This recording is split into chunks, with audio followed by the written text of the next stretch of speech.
নমস্কার। আজকে বলবো ধনু সংক্রান্তি নিয়ে। ধনু সংক্রান্তি কখন তৈরি হচ্ছে বা কখন সৃষ্টি হচ্ছে এবং তার ফলে কি কি রাশির জন্য কিভাবে এফেক্ট হবে সেটা নিয়ে আলোচনা।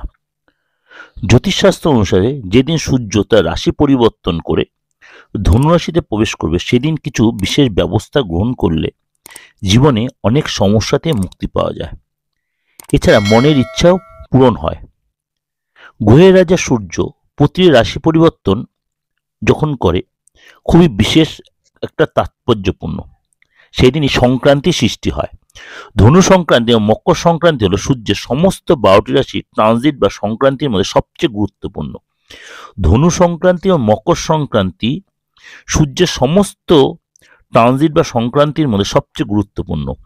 খরমস বা মলমাস, আমরা সবাই এই ওয়ার্ডটার সাথে বা এই কথার সাথে পরিচিত। মলমাস, খরমস বা মলমাস ধনু সংক্রান্তির দিনে শুরু হয় এবং মকর সংক্রান্তির দিন শেষ হয়। ধনু সংক্রান্তি থেকে মকর সংক্রান্তি মানে একটা মাস আমাদের যথেষ্ট সাবধানতা অবলম্বন করতে হয়। খরমস বা মলমাস ধনু সংক্রান্তির দিন শুরু হবে এবং মকর সংক্রান্তির দিন শেষ হবে। ধনু সংক্রান্তি এবং মকর সংক্রান্তি অর্থাৎ খরমসের এই এক মাসের মধ্যে কোনো শুভ কাজ না করাটাই বেটার, এবং জ্যোতিষশাস্ত্র মতে আমরা বলেই দিই যে শুভ কাজ না করাই ভালো। এছাড়া এই সময়টি সূর্য দেবতার আশীর্বাদ পাওয়ার জন্য বিশেষ কিছু কাজ করলে আমরা যথেষ্ট লাভবান হয়।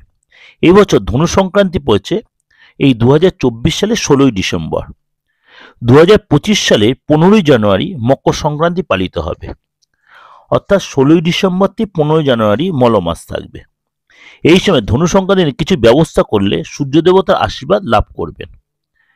এই সময় জ্যোতিষশাস্ত্র মতে যদি আমরা কিছু সাবধানতা বা অবলম্বন কিছু উপাচার যদি করতে পারি, অবশ্যই সেখানে আমরা উপকৃত হব এবং এই সময় আমাদের মনের ইচ্ছা পূরণ হবে। এই ধনু সংক্রান্তি আপনারা অবশ্যই কিছু ব্যবস্থা নেবেন। আসুন জেনে নিই এই দিন চাকরি ও ব্যবসায় উন্নতির জন্য আমরা কি করব। প্রথমে ধনু সংক্রান্তির দিন নিত্যকর্ম, স্নান ইত্যাদি শেষ করুন এবং জামা কাপড় পরিষ্কার পরুন। খুব সকাল সকাল ব্রহ্ম মুহূর্তে উঠে পড়ুন। সে সময় গঙ্গায় গিয়ে স্নান করতে পারেন, জলাশয়ে করতে পারেন, কোনো বা বাড়িতেও আপনি করে নিতে পারেন। 108 বার মহামৃত্যুঞ্জয় জপ করুন এবং চাকরি ও ব্যবসা উন্নতির জন্য প্রে করুন। সূর্য দেবতাকে অবশ্যই এদিন জল দিন।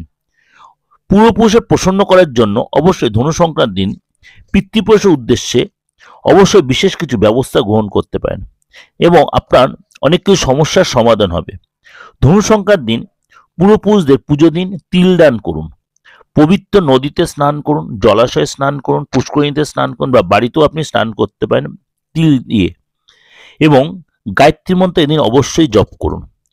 ধনু সংক্রান্তিতে লবণ ছাড়া খাবার খাবেন, অবশ্যই লবণ ছাড়া খাবেন এবং গরুকে কিছু খেতে দেবেন। এদিন আপনি অবশ্যই পূর্বপুরুষদের আশীর্বাদ পাবেন। ধনু সংক্রান্তি মনে করুন আপনি অনেকদিন ধরে কোনো অর্থ পাবেন আশা করছেন, এদিন এখনো পেয়ে উঠছেন না, অবশ্যই সেদিনকে ভগবান বিষ্ণুর সঙ্গে লক্ষ্মীরও পুজো দিন। অবশ্যই ক্ষীর দিয়ে পুজো দেবেন। সুখ সমৃদ্ধি আসবে, অশান্তি দূর হবে এবং এই দিন অবশ্যই আপনি নিজের মনের ইচ্ছা জানাবেন। ধনু সংক্রান্তিতে অভাবীদের খাদ্য এবং গরম কাপড় দান করতে পারেন। অবশ্যই এটা আপনার জন্য যথেষ্ট ভালো হবে। করে দেখতে পারেন এই ধনু সংক্রান্তি বা এই মলমাসের দিন বা ধনু সংক্রান্তি দিন থেকে আগামী একটা মাস করে দেখুন, আপনাদের ক্ষেত্রে যথেষ্ট একটা ফলপ্রদ সময়। কিন্তু কোনো শুভ কাজ এই সময় করবেন না এবং শুভ কাজের জন্য কোনো আলোচনা এদিন বিরত থাকবেন। ভালো থাকবেন। নমস্কার। যোগাযোগ করবেন যে প্রয়োজন মনে করেন, যদি মনে করেন তাহলে। আর প্রোগ্রামটা সবার কাছে শেয়ার করুন, আর যদি ভালো লাগে অবশ্যই লাইক করবেন। নমস্কার, ভালো থাকবেন।